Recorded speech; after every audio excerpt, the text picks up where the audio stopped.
Hello everyone. तो स्वागत है आपका अपने यूट्यूब चैनल अचीव योर गोल पर। और आज हम सेट नंबर 4 डिस्कस करने वाले हैं, जो बेसिकली एस्टेट जनरल मैथमेटिक्स के लिए रहेगा। बेसिकली जो सारे क्वेश्चन हैं वो हमने पीवाईक्यू बेस लिए हैं। पीवाईक्यू को बेस मान के हमने क्वेश्चंस को कलेक्ट किया है और उनके इजी सॉल्यूशंस हम यहाँ पे करवाएंगे, जो आपको आपके एग्जाम में आपका टाइम सेव करवाएंगे और आपको मार्क्स दिलवाएंगे। तो चलिए शुरू करते हैं अपने फर्स्ट क्वेश्चन के साथ। और अगर आप चैनल पे नए हैं तो प्लीज हमारे चैनल को सब्सक्राइब करें और शेयर करें। तो चलते हैं अपने अगले क्वेश्चन की तरफ। और आज का अपना फर्स्ट क्वेश्चन है ये। तो क्वेश्चन क्या कह रहा है कि क्वेश्चन ये कहता है भाई कि the sum of all interior angle of a regular polygon is 10। समझो क्या है, पॉलीगन है कोई। पॉलीगन क्या हो सकता है, जैसे फॉर एग्जांपल इसमें 6 साइड है तो ये क्या हो गया, हेक्सागन हो गया। ठीक है, हेक्सागन हो गया। ऐसे ही पॉलीगन है, इसको भी पॉलीगन बोलते हैं, पॉलीगन ऑफ साइड 6। ऐसे ही पॉलीगन है जिसकी साइड कितनी है, 10 है। तो हमने क्या निकालना है, सम ऑफ इंटीरियर एंगल। जैसे ये एंगल हो गया ना, इन सभी के इंटीरियर एंगल का सम हमें निकालना है। ये तो हेक्सागन है लेकिन हमने 10 साइड वाले का निकालना है, डेकागन का निकालना है। उसको क्या बोलते हैं, डेकागन। तो एक आसान सा फॉर्मूला होता है, क्या होता है कि n-2 इंटू 180। बस इसमें पुट करना है और आंसर आपके सामने रहेगा। इस 180 की जगह हम जैसे यहाँ पे आंसर पाई में दे रखा है तो मैं क्या लिख सकता हूँ, n-2 इंटू में पाई। तो यहाँ पे करेंगे तो कितना हो जाएगा, 10-2 8। 10 पुट करेंगे ना, इतना तो आता ही होगा। 10-2 इंटू 180। और यहाँ पे क्या करेंगे, यहाँ पे भी 8 पाई हो जाएगा। तो यहाँ पे तो आंसर क्या हो गया अपना, क्वेश्चन नंबर ऑप्शन नंबर 2 हो गया। लेकिन अगर ऐसे करके ना दे रखा होता तो हमारा आंसर क्या होता, ये हो जाता 8 इंटू 180। और मल्टीप्लाई करते 800, 8 8 64 का 4, 80 लागे 6 और 8 एकम 8 और 6 14, कितना आ जाता 1440 डिग्री। अच्छा, वो एक अदर क्वेश्चन यहाँ से एक क्वेश्चन और पूछ सकता है कि measure of each angle, measure of each angle, each angle. इसका मतलब क्या है कि एक एंगल का परिमाप क्या होगा, एक एंगल का माप कितना होगा। तो इसको n से डिवाइड कर देते हैं। जैसे फॉर्मूला क्या हो गया, n-2 पाई या 180 अपॉन n। तो यहाँ पे कितना आया अपना इसका सॉल्यूशन, 1440 आया ना, और 10 साइड है तो 10 से अगर इसको डिवाइड करेंगे तो कितना आ जाएगा, 144 डिग्री आ जाएगा। तो एक एंगल का जो मेजर होगा, एक एंगल का जो माप होगा वो होगा 144 डिग्री, 144 डिग्री।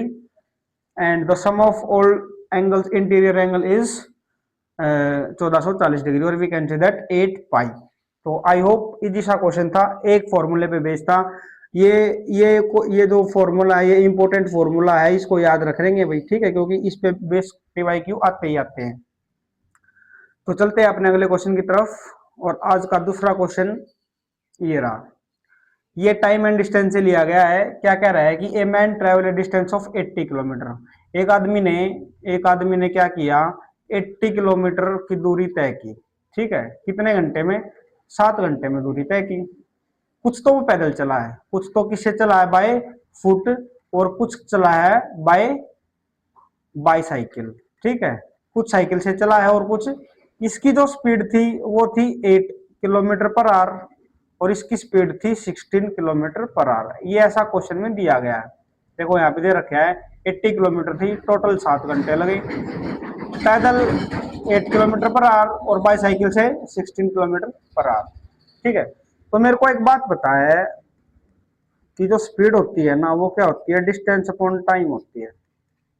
ठीक है, बच्चे बच्चे को पता है।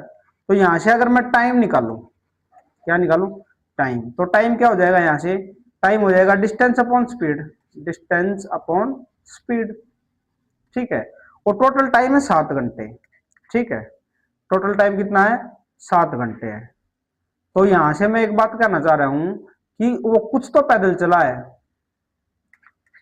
कुछ तो पैदल चला है, जिस जिसकी स्पीड कितनी है, 8 है। और कुछ वो बाईसाइकिल से चला, साइकिल से चला, जिसकी स्पीड कितनी है, 16 है। अगर एक्चुअल तरीके से निकाल लें तो डिस्टेंस कितनी है, 80 है। मान लेते हैं अगर ये x किलोमीटर बाई फुट चला है, पैदल चला है, तो 80 माइनस एक्स चला होगा किससे, बाईसाइकिल से। तो मेरे को एक बात बताओ कि जो ये x होगा ये 8 का मल्टीपल होगा या नहीं होगा। उसको सोल्व भी कर सकते हैं, लेकिन हमें सोल्व करके अपना टाइम खराब नहीं करना, हमें टाइम सेव करना है। तो जो ये x होगा ना, ये x होगा, ये इस 8 का मल्टीपल होगा, और इस 8 का मल्टीपल ऑप्शन चेक करेंगे, 28 8 से कटता है, नहीं कटता। 30 नहीं कटता, 33 नहीं कटता, तो ऑप्शन नंबर 3, क्योंकि 32 अपॉन 8 हो गई तो कटेगा पूरा पूरा 4। अब तुम कह सकते हो कि 3.5 घंटे भी तो सकते हैं, हो सकता है कम कैसे चलाओ, तो हम इसको वेरीफाई कर लेते हैं साथ के साथ कि 80 माइनस 32 करेंगे तो कितना हो जाएगा, 48 हो जाएगा। और नीचे 16 है, 16 एकम 16 3 48, तो 4 घंटे, ये 3 घंटे, ये टोटल 7 घंटे हो गए ना। ऐसे उड़ जाने वाली बात देता नहीं, ये टाइम को वेस्ट करने के लिए ऐसे क्वेश्चन दिए जाते हैं कि जिनको ऐसे नहीं पता है वो पूरा सोल्व करेंगे और अपने टाइम को खराब करेंगे, लेकिन हमें तो टाइम सेव करना है। तो मेरे को यहीं से पता लग गया था कि मैं बिना क्वेश्चन सोल्व करे ही पता लग गया था कि भाई 8 घंटे के हिसाब से स्पीड है, और वो पूछ रहा है कि पैदल की, किसकी, फुट की, तो वो 8 का मल्टीपल ही होगा, और 8 का मल्टीपल और कोई नहीं 32 था। क्वेश्चन सोल्व करने की भी जरूरत नहीं थी, लेकिन आपको समझाने के लिए इतना सारा सांग बांग बताया है, ठीक है। तो आई होप समझ में आया होगा। तो अगर फिर भी कोई डाउट रह जाता है तो आप कमेंट कर सकते हैं, ठीक है। और अगर आपको समझ में आता है, अच्छा लगता है, तो you can subscribe our channel achieve your goal, ठीक है। आपको ये गोल को अचीव करने में हम आपकी पूरी हेल्प करेंगे। तो चलते हैं आज के अगले क्वेश्चन की तरफ।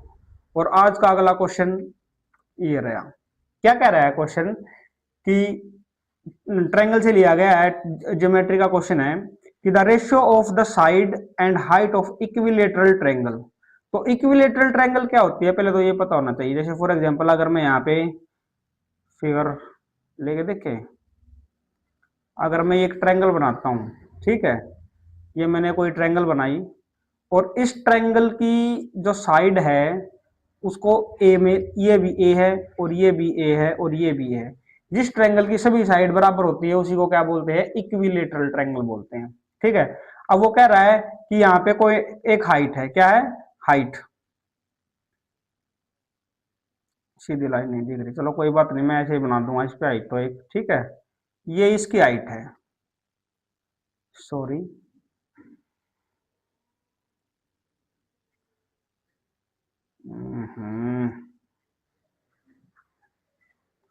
ये इसकी हाइट h मान लेते हैं, इस हाइट को क्या मान लेते हैं, h मान लेते हैं। तो ये पूछ रहा है कि इनका रेशियो क्या है, ये क्या पूछ रहा है, ratio of side to h, तो हमें h निकालना पड़ेगा। अब एक बात बताओ, अगर यहाँ पे 90 डिग्री है, अगर यहाँ पे क्या है 90 डिग्री है, तो ये बाइसेक्ट करेगा, अगर ये बाइसेक्ट करेगा तो ये भी a/2 और ये भी क्या है a/2। तो ये जो ये वाली जो ट्रायंगल बनी, इस ट्रायंगल में हमने लगा दिया पाइथागोरस, क्या लगा दिया, और पाइथागोरस क्या कहता है कि जो h होगा वो क्या होगा, A square minus A square by 4 का अंडर रूट। आई होप समझ में आया होगा। क्या होता है वैसे, ये होता है कि हाइपोटेन्यूज का square is equal to perpendicular square plus base square, ठीक है। हाइपोटेन्यूज कौन है, ये वाला ए, ये एच है, ठीक है। ये जो एच है ये क्या है, ये परपेंडिकुलर है, ये a/2 क्या है, ये बेस है। इस फॉर्मूला में पुट किया तो ये निकल के आया, और जब इस एच को सोल्व किया तो कितना आया, 4 एकम 4, 4 में से गया 3, 3a square by 4 under the root, root 3 as it is, A square का रूट लिया ए और 2 4 का लिया तो 2 आया। ए तो अपने पास था ही, एच की वैल्यू कितनी आई, √3/2 ए। अब काटापीटी करो, एच ए से ए कट गया, ये 2 उधर क्रॉस मल्टीप्लाई होके आया 2√3, कितना आया 2√3। तो इनका जो रेशियो बन जाएगा वो क्या बन जाएगा, 2:√3 बन जाएगा। आई होप समझ में आया होगा। इजी सा क्वेश्चन था, एक पाइथागोरस थ्योरम लगनी थी, और ये पता होना चाहिए था कि जो इक्विलेटरल ट्रायंगल होती है उसकी सभी साइडें बराबर होती हैं, बस, और कुछ भी नहीं था क्वेश्चन में, आसान सा क्वेश्चन था, ठीक है। तो चलते हैं अपने अगले क्वेश्चन की तरफ, और आज का अगला क्वेश्चन तुम्हारी स्क्रीन पे ये रहा, एक मतलब स्टेटमेंट है, ये क्लास 9th के चैप्टर से लिया गया है ये, और एक डायरेक्ट स्टेटमेंट दी गई है कि एक क्वाड्रिलेटरल फॉर्म होता है by the bisector of cyclic quadrilateral. तो ये बताना है कि उससे क्या बनेगा। देखो एक्चुअल में क्वेश्चन क्या कह रहा है, एक्चुअल में क्वेश्चन ये कह रहा है कि भाई ये एक कोई क्वाड्रिलेटरल है, ठीक है। वैसे ये ट्रायंगल वो बन गया है ना, क्या बन गया, रेक्टेंगल बन गया, लेकिन तुम इसको क्वाड्रिलेटरल ही मान लो। क्या मान लो, क्वाड्रिलेटरल, साइक्लिक क्वाड्रिलेटरल। क्या होता है साइक्लिक क्वाड्रिलेटरल, कि जैसे फॉर एग्जांपल ये ए है, ये बी है, ये सी है और ये डी है। साइक्लिक क्वाड्रिलेटरल का मतलब होता है कि अपोजिट साइड्स का जो सम होता है ना वो 180 होता है। अपोजिट साइड्स के एंगल का जो सम होता है ना वो कितना होता है, 180 होता है। अब क्वेश्चन ये कह रहा है कि यहां से इसका बाइसेक्टर आया, ठीक है, यहां से इसका बाइसेक्टर आया, यहां से इसका बाइसेक्टर आया और यहां से इसका बाइसेक्टर आया, ठीक है, और ये एक अंदर एक क्वाड्रिलेटरल अगेन फॉर्म हो गया। ये पी क्यू आर एस मान लेते हैं इसको। तो ये क्या है, तो ये 9th क्लास की एक स्टेटमेंट है कि अगर साइक्लिक क्वाड्रिलेटरल के बाइसेक्टर से जो क्वाड्रिलेटर बनेगी वो भी साइक्लिक क्वाड्रिलेटरल ही होती है, और इसका प्रूफ भी है। लेकिन हमें प्रूफ ना तो यहाँ पे करके दिखाना है और ना ही प्रूफ करने के एक्स्ट्रा मार्क्स मिलेंगे। तो हमें बस एक बात याद रखनी है कि साइक्लिक क्वाड्रिलेटरल के बाइसेक्टर से जो क्वाड्रिलेटर बनेगा वो भी क्या होता है, साइक्लिक क्वाड्रिलेटरल ही होता है, बस इतनी सी बात है, ठीक है। तो चलते हैं अपने अगले क्वेश्चन की तरफ। एक मेमोरी बेस्ड क्वेश्चन लगा सकते हैं आप इसको, ठीक है। चलते हैं अपने अगले क्वेश्चन की तरफ।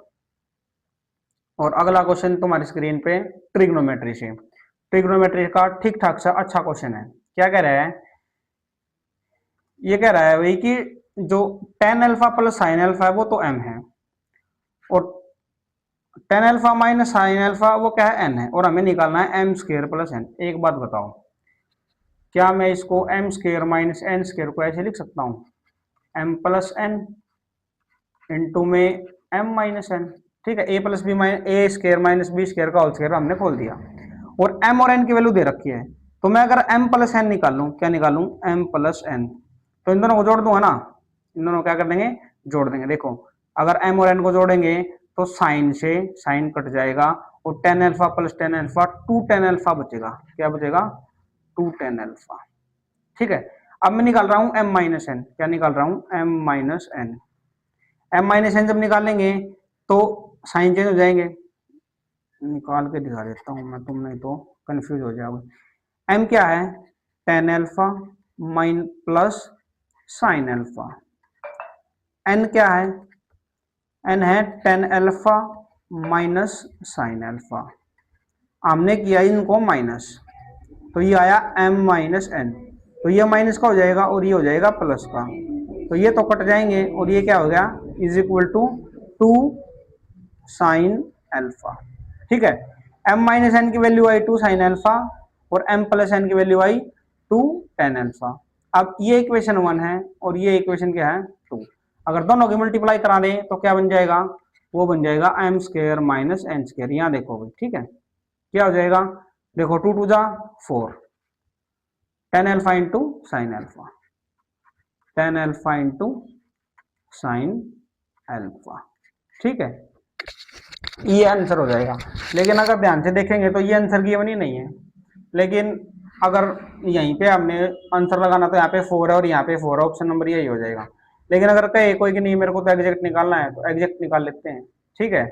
तो देखो यहाँ पे सभी में क्या है, m और n की मल्टीप्लाई है, तो हम m और n को मल्टीप्लाई करते हैं, m और n की मल्टीप्लाई क्या हो जाएगी, tan alpha plus sine alpha into में tan alpha minus sine alpha, ठीक है। अगेन जब क्या करेंगे, a plus B A minus B, तो A square minus B square बन गया, क्या लिख सकता हूँ इसको, tan square alpha minus sine square alpha. Sine square को क्या लिख, टेन स्क्र को क्या लिख सकता हूँ, sign square alpha upon cos square alpha minus sine square alpha. अब साइन यहाँ पे भी है और साइन यहाँ पे भी है, साइन स्क्र कॉमन आ गया भाई, साइन स्क्र अल्फा आ गया कॉमन, ये is equal to M N चल रहा है, ठीक है। तो अंदर क्या बचा, वन अपॉन कोस स्क्र, और वन अपॉन कोस स्क्र क्या होता है, सीकेंड स्क्र अल्फा, और यहाँ पे बचा माइनस वन, और बच्चा बच्चा जानता है कि ये टेन स्क्र अल्फा के इक्वल होता है। तो M N is equal to sine square alpha into में टेन स्क्वायर अल्फा, यही तो आ गया। लेकिन यहाँ पे पावर एक है, यहाँ पे दो है, लेकिन अगर ये जो पावर दो है ये उधर आगे क्या हो जाएगी, स्क्वायर रूट बन जाएगी। Square root M N is equal to sine alpha into में टेन अल्फा। तो इसको यहाँ पे पुट कर देंगे, तो ये क्या बन जाएगा, ये फोर तो एज इट इज था ही, रूट के अंदर क्या आ जाएगा, एम एन आ जाएगा, रूट के अंदर क्या आ जाएगा, एम एन। तो इसका ऑप्शन नंबर 3 करेक्ट आंसर हो जाएगा। अच्छा क्वेश्चन था ट्रिग्नोमेट्री का, बार बार पूछे जाने वाले क्वेश्चन नहीं है, और कंसेप्ट इसके सोल्व करने का यही रहता है।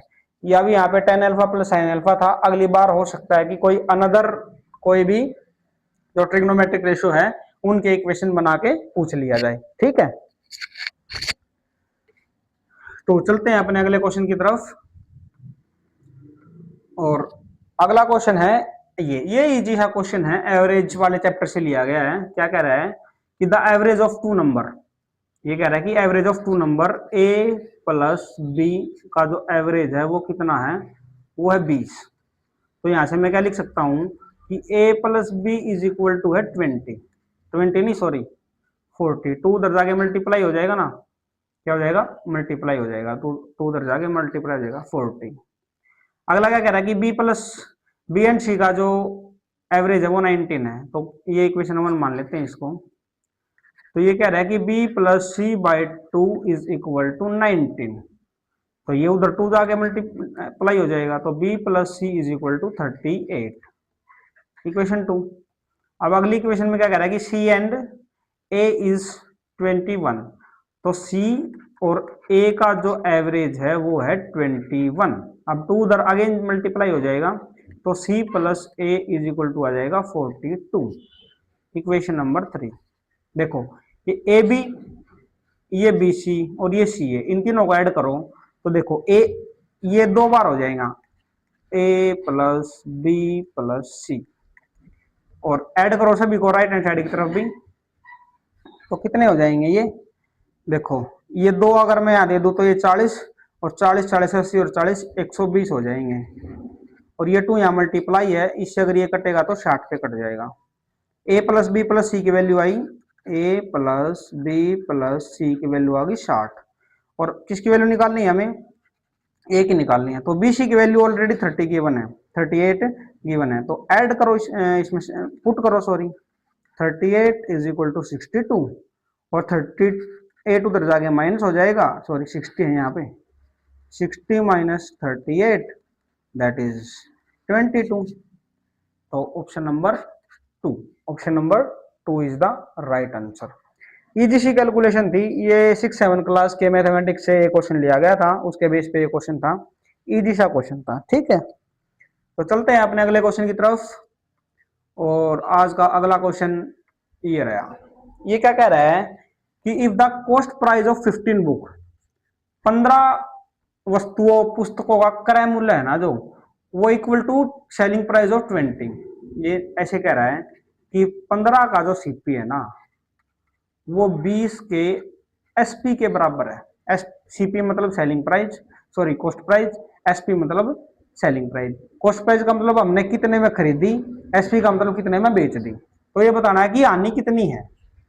तो ये तो कंफर्म हो गया कि हानि होगी, लेकिन ये देखो कितनी हानि होगी, तो मैं इसकी रेशो निकालूंगा। देखो हमेशा सीपी को नीचे लेके रखना, सीपी को कहां पे रखना, नीचे रखना, ऊपर भी रख सकते हो, ऐसी कोई बड़ी बात है नहीं। तो अगर मैं इसको निकालने लग जाऊं तो देखो ये एसपी यहाँ पे है और ये सीपी यहाँ पे है, ये सीपी यहाँ बाई क्रॉस मल्टीप्लाई नीचे आ गया, ये तो 15 यही था और ये हो गया 20, ठीक है।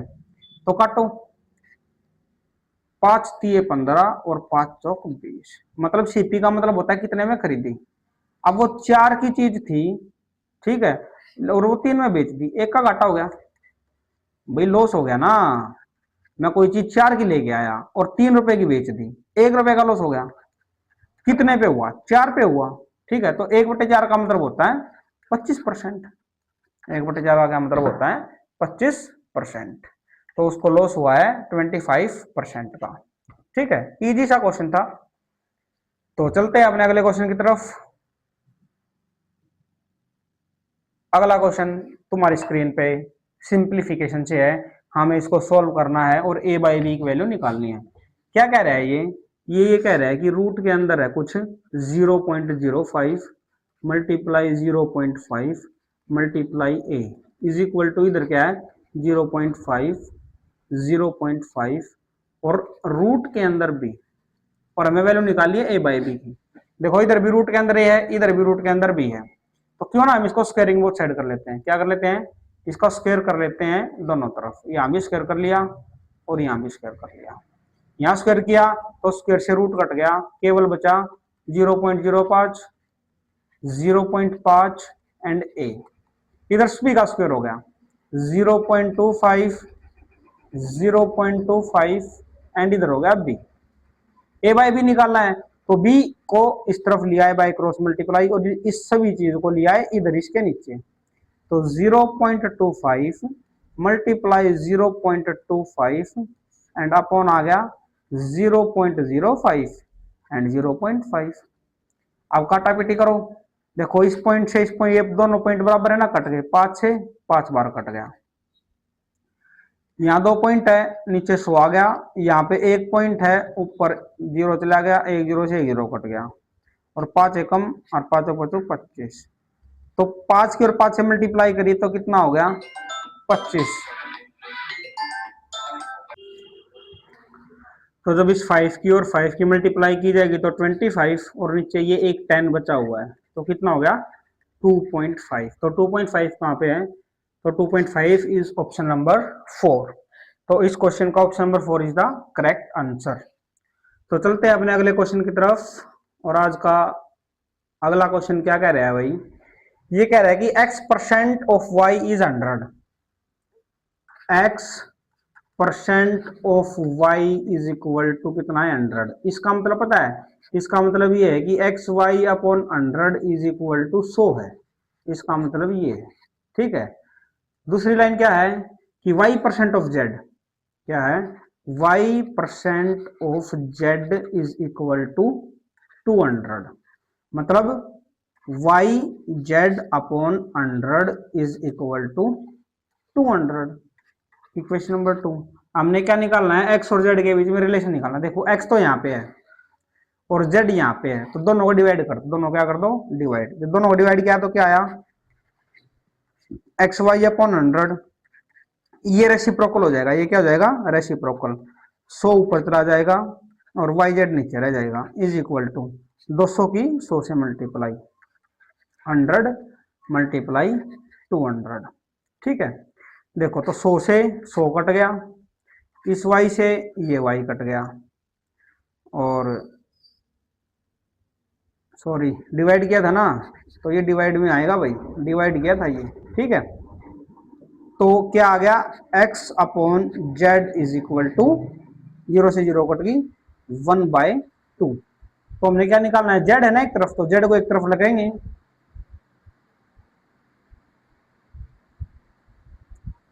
कुछ तो गड़बड़ है दया।